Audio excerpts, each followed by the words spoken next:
Welcome back to Earphoneus Fanaticus, aka the Earphone Freak. This time I have something truly amazing that I want to show you. The unboxing of the AKG N5005, the company's latest flagship hybrid earphone released at the beginning of 2018.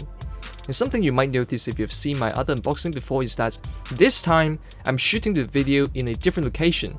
And by different location I mean in a different country.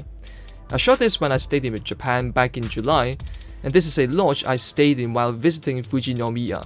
It was super hot when I visited there. It was like 36-37 degrees Celsius, and on some days it even shot up to 39 degrees Celsius. You could walk outside, stand for 5 minutes and already feel like your skin has been fried, no joke. By the way, I didn't have my tripod at the time I filmed this, so you have to deal with my crappy one-handed camera work, so sorry about that. But anyway, back to the unboxing itself. I looked around the box and it wasn't too interesting. It basically just says AKG N5005 all over the box. Without wasting time, I took away the plastic wrapping and was immediately greeted with a piece of boring paper and a cable, just sitting there. I had a look at the cable immediately. It's just a super generic MMCX cable, no mic control, no ear guide even, and it terminates with a straight angle 3.5mm jack.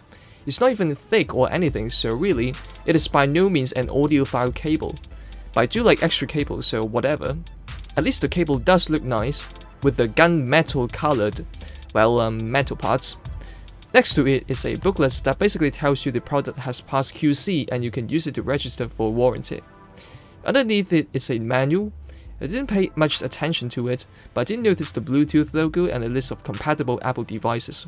Funny seeing the iPod logo there. I set it down, flipped through some pages, and then I found this page that gives you a summary of the whole package. Tons of goodies there. But back to the box. Apparently the white box we were looking at was just to provide some extra room for storing the cable and 2 booklets. Seems kinda silly to me. Why not just keep them in the actual box? But anyway, this is the actual box. Nice product shot there, clean and simple. Of course, living in 2018 means most new products these days support high-res audio. I don't care much about high-res, but whatever. I'm sure by slapping that fancy logo on, the earphone should instantly sound more than 44.1 times better. Apparently this earphone received the CES Innovation Awards 2018, I did not know that. I had another look at the text on the cover. It reads N5005 Piano Black, which of course refers to the colorway of this earphone. Makes me wonder if there will be other colorways coming out, like an N5005 LE in latte gold, wink wink. It also says that this earphone is a 5-driver earphone, which is just like my go-to earphone, the unique Melody Maverick. And just like my Maverick, this earphone also uses 1 dynamic driver plus 4 BAs for making sounds. So yes, indeed, this is yet another hybrid earphone being showcased on the channel. On the right side of the box, we have another look at the included accessories.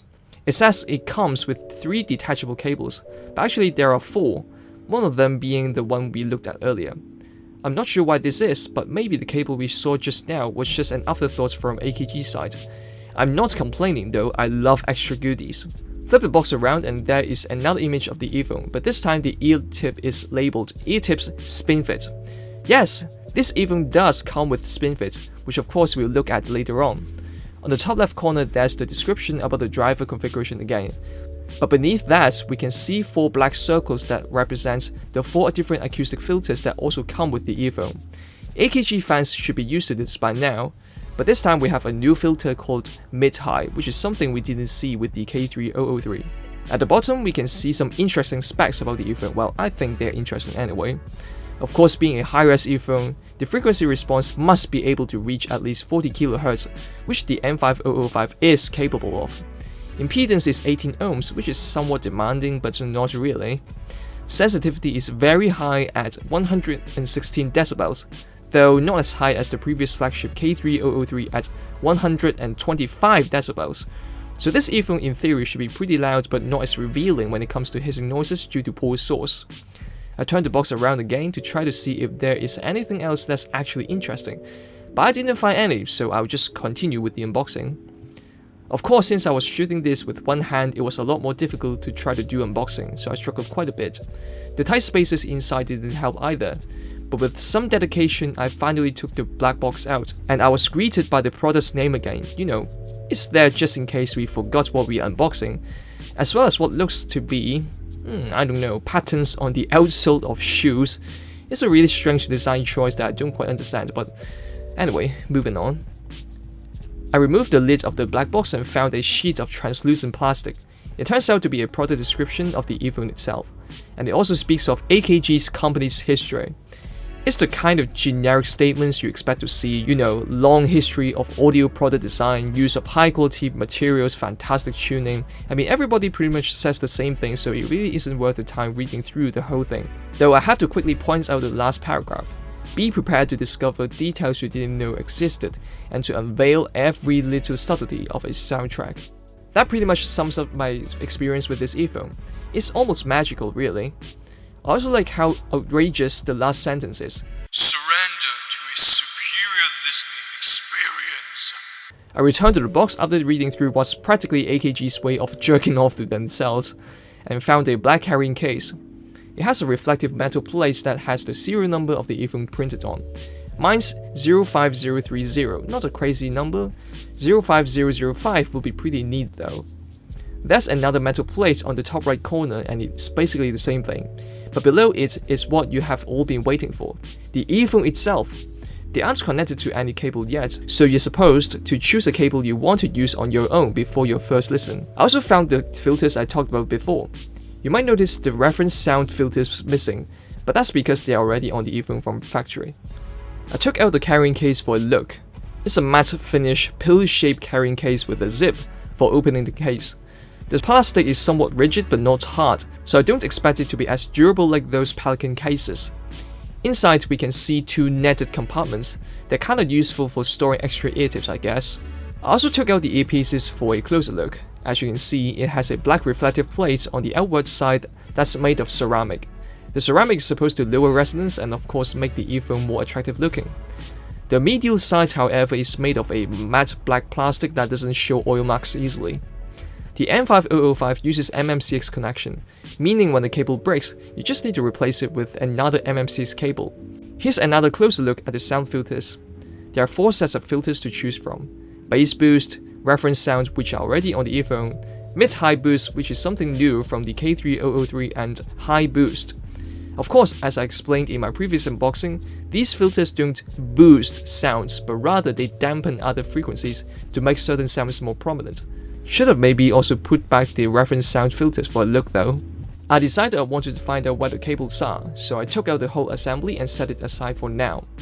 And not surprisingly, underneath it is where the cables are, alongside 6 pairs of ear tips, 3 of which are spin fits and the other being generic silicone tips, a cleaning tool with a small brush on one side and a metal loop on the other, and a flex adapter which allows you to use your own earphones on airplanes rather than those crappy headphones. Moving on to the right side, there is a USB cable, 2 cables labeled with 3.5mm and 2.5mm respectively. There's also a Bluetooth cable that allows you to convert the N5005 into a wireless earphone. I took out each of the cables for a closer inspection, USB cable included. This one is just a regular old USB cable that you use to charge your phone and stuff, not too fancy. Next is the cable labeled as 3.5mm. I wanted to take out the whole thing, but I found the ear guides to be lodged very tightly, so I was a bit iffy about taking it out. This cable is a 4-wire braided cable with mic control, and it terminates with a straight angle 3.5mm audio jack. Not gonna use it personally, I was more interested in the 2.5mm cable. Construction wise, it's basically the same as the other one, except it is actually a balanced cable, and it doesn't come with mic control. This is pretty much the kind of cables audiophiles want. And of course, it also has ear guides. It's not metal wire though, but rather molded into a certain curvature. And finally, there's the Bluetooth cable. As you can see, it also uses MMCX connection, so all you have to do is just plug it into the earphone like you would normally do for other cables. I decided to take it out for a closer inspection. It seems there's a choker for shortening the cable, and the connector does seem to have a metal wired ear guide. Don't know why they didn't do that for other cables, but oh well. Here's another look at it without the black paper. As you can see, it does come with media control, and there's a separate spot for charging the Bluetooth device. I also took out the ear tips for a look. The colorful ones are spin fits specially designed for this earphone only, while the black ones are just generic tips. Oh oops. I decided to plug in the 3.5mm non-braided cable just to see what the earphone looks like with the cables on. The earphone is really quite a beautiful thing to look at. I like the black reflective ceramic they used because it is very subtle, but it can also pop a bit when light hits it at the right angle. So this is it for the unboxing. I'll definitely be putting together a detailed review for this earphone because I do think it is a top tier earphone with one of the best sound signature you can buy in 2018. Of course, because I bought it from Yodobashi, the price is so much lower than what I have to pay in Hong Kong, so buying this earphone is pretty much a no-brainer and makes it even more deserving of a detailed review. If you enjoyed this video, please leave a like, comment, share, or even subscribe to my channel. As a small channel, I really do appreciate every single bit of support you guys give. This has been Earphoneus Fanaticus, and I'll see you in the next video.